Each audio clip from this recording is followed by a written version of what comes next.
everybody. We are back today with another problem. Problem is you are a product business. So this is for product businesses especially. And you have set up your e-commerce page and it looks all wonderful. And, problem is sales are a bit slow. And unfortunately, this is your only income stream. But especially with product businesses, there's always times within a year that it is a bit slow, and then you need to come up with some creative ideas to get your income up. And that's what we're going to be talking about. Over to you, Victoria. So obviously, markets are and sales events are the obvious ones that we would probably be doing other than email, e-commerce. I've got email on my brain today. But there's a few, well, not just a few, there are many other ways that you could also sell your products, and we'll take you through a few now. Now, I think I've got a lot of experience with pop-ups. So a pop-up could be in a rental shop, or it could be, I hear people calling markets pop-ups these days, but I have a real problem with that because I don't think it's a pop-up. What do you think, Alex? Do you think it's a pop-up? If it's a market is not. No, it's two distinct things, and it's two different ways of marketing it too, hey, when you set those up. I think a pop-up to me is it's either yourself or another or a few other quite small group of people who get together and maybe have similar types of products or similar style of products. So it could be clothing with jewelry, or it could be a pop-up in a particular space is how I would describe it. So like a rental gallery or a rental shop, or even I've seen people do pop-ups in salons as well, where you have a table in a salon, say on a Saturday, and then you might sell jewelry or scarves or whatever you want to sell. So that's a pop-up to me. And also you could do, so I did my own pop-up, but I did a pop-up that was with lots of other people's products, but I was the one organizing the pop-up on behalf of others. So a kind of consignment pop-up. It's like a shop, but it was rented for the week. Also, you could have a pop-up in somebody's home. You could, remember the Tupperware parties or jewelry parties from the 80s and 90s, where you would take your product over to someone's house and you'd pop up there. I think they were the original pop-ups. Or you might have, excuse me, you might have a pop-up in your own gallery space or studio, or even your own house. I've seen that done before as well. Yes. Another way to sell your products, and I do this a lot, is through virtual events. And there are many different kinds of virtual events. So the first type is you could go live on Facebook and just basically show your products to the screen. You could also have get together with lots of other creatives or join an online market. So there could be somebody who organizes it, and then everybody hops on. They have a hashtag that they share, and everyone gets online and sells in a kind of virtual marketplace. You could do a trunk show event. So that would be, doesn't have to be live. It could be recorded videos, or it could be you're uploading images, every few minutes. Be careful not to do too many, because Facebook will put you in jail. Not telling you how I know that.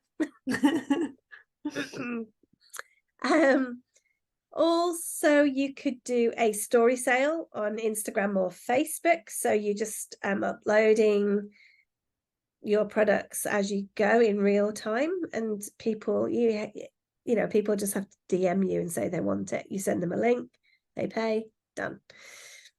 And also, I've seen lately quite a lot of this going on, and I'm interested to pursue this one. It's quite an advanced one, but it's a live stream sale. So you might go through numerous platforms at the same time. So you might go live on YouTube, and then it's streamed out to Facebook, and I'm not sure if you can do it to Instagram at the same time, but you can stream it to several places at once.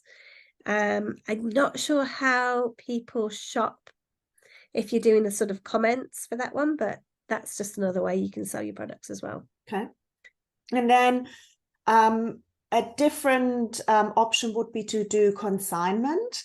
So that is basically when you take your products and approach shops.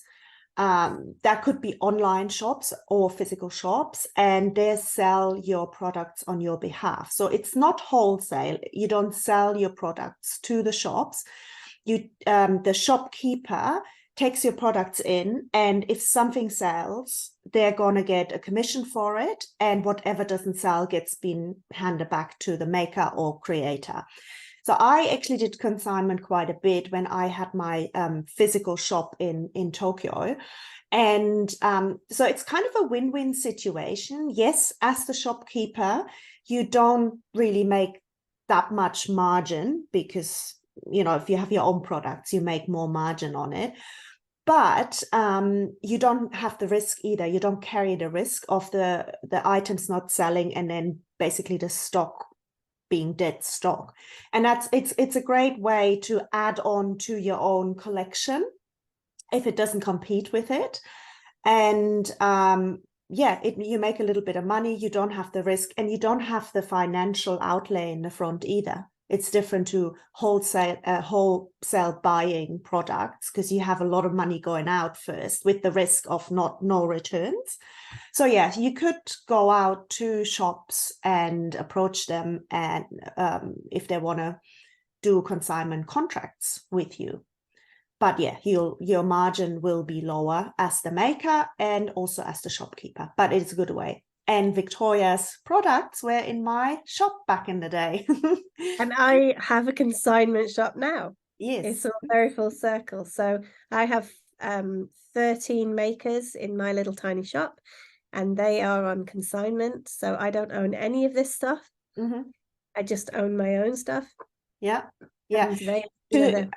Gotta say that though, if you do that, have a proper agreement in place. Like with regards to liability, what if there's a fire in the shop, who insures it, you know, that sort of thing. You want to look into the legal side of that. Sorry to cut across you. I'm just thinking about consignment as a maker, that the percentage that you pay is, to me, is so worth it because you don't have to be there.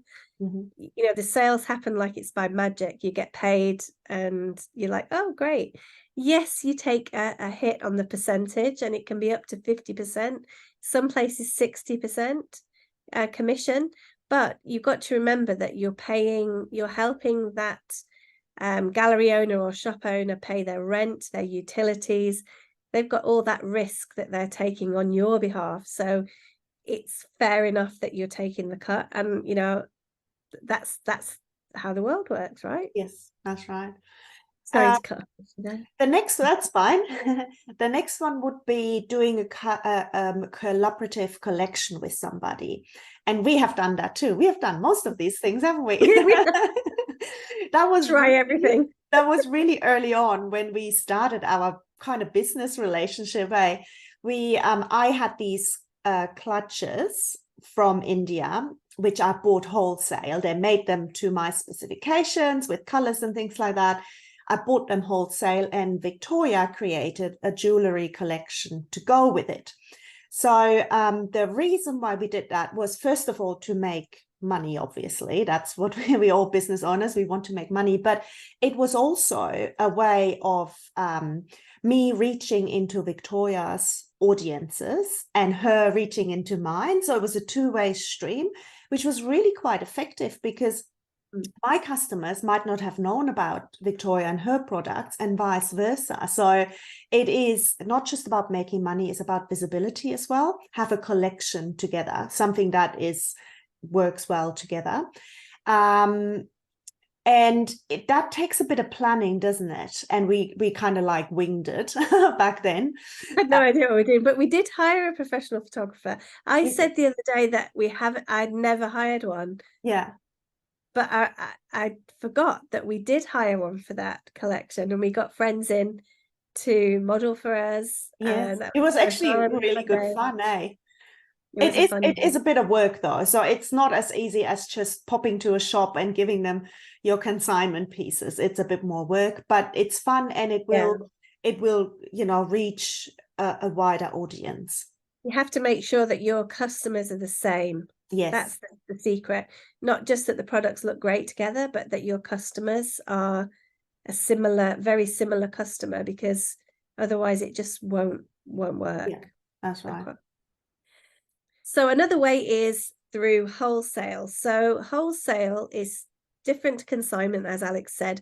Wholesale is when you sell a bundle of your products to an individual shop or a gallery, or to maybe something like a museum shop is also a really popular way. And what you do is you create a catalogue of all your items that you can wholesale. There's a whole course in this, even, because it is so detailed what you have to do, but it's a good way to sort of dip your toes. If you start with a few products, you can approach people, tell them how much it is wholesale, and then you sell to them in bulk. Now, usually wholesale is anything from 40 to 60% to the vendor, not to you. So you have to be prepared to accept, maybe getting 40% for your products. And if you can afford to do it, some of my products I can't afford to wholesale, just doesn't make any sense. Some of my products, they're completely fine to wholesale. So you have to make that decision. So you can also wholesale, if you feel brave, to huge retailers like TK Maxx or one of those huge companies. I know people that do it with planners and things like that, and notepads, and it's easily reproducible stuff that you can do at a low rate, and you don't mind giving them 60%. Some of the bigger retailers want even more than 60%, so be prepared for that. Also, payment, I believe, from the bigger retailers is a lot slower than if you go to a smaller retailer. I do mine pro forma, which means as soon as you place the order, you pay, and then I send the stuff. Okay. Also, you could do an influencer collab. So that means where not really a collab, but if you could use influencers to sell your products. So something like you could give products for free in return to, now you've got to make sure that you have this written down somewhere. What are they going to do for you in return? So depending on the price of the products, my products are slightly low product cost. So I might just gift mine, and then, please, it would be really nice if you would post. If it was something like a diamond ring, for example, you might say, I'll give you this ring in return for X number of posts at certain times of the year, la, la, la, la. Or you might even pay an influencer in cash for posts, for a number of posts. So you could also, another way I've seen it done with influencers is that you give them your product, and then they have a coupon code. And then every time the coupon code is put through your website, you pay them a commission fee for every single thing they've sold. I think that's it. Yeah. We've got a few more advanced. So some of these are a little advanced, like going to big retailers and all of that, but you can start small with wholesale, for example. We've got a few advanced options as well you could consider. Number one is a ambassador program, which is kind of like an influencer thing. So it's you see that, well, I see it quite a bit done on Instagram with people who sell yoga wear and fitness wear, like leggings and things like that, like training bras and all of that. You usually they wear it on their stories, and they usually have a code with like 25% off or something like that, and then they get a kickback from you as the maker or the vendor of the item. So that's it's kind of similar to influencers, but it's more like you have a brand ambassador. So that doesn't need to be a big influencer. That's basically your super fans who love your stuff, who wear your things. Say you make scarves like this, they wear it all the time, and it's a way for them to make a little money and to say thank you for being such a loyal customer, right? And they wear your stuff and they have these coupon codes, and it's a win-win kind of situation. So ambassadors are not the big influencer type people, they are your super fans. Next one is referral programs. We see that being done quite a bit in the online course world, don't we? It's sort of like you have these big course creators that then recruit people who have finished their courses to sell the courses. You know what I mean? So it's kind of like, I have done, say Victoria has a course, I've done her course, I loved her course, I tell all my friends about it, and I have a little coupon code that then gives me I refer my friends to the course creator, and I get in return, I get 25% discount on the next course, or me and my friend get a discount. So there's all sorts of different options. It's more in the online space, as in the virtual product space, rather than in the physical product space. So that's an option too. So ambassador programs, referral programs, and then you could even go a step further and go to apply to be at trade fairs.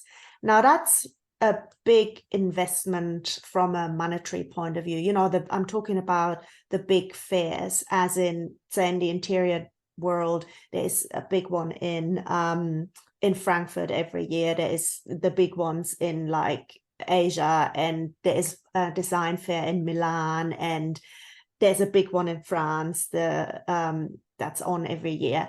So with that, that's a considerable cost. So you need to know that if you actually get into one of those, you got to pay all of this money, you got to fly there most likely, but then you also need to be ready to take on the orders that are coming through, right? So you need to be able to scale really quickly, because the buyers that are coming through these fairs are usually, you'll have the small boutique buyers who may buy small quantities, but you'll have the big ones come through there as well, the big players, Anthropology, you know, all of these, West Elm, whatever, they'll come through.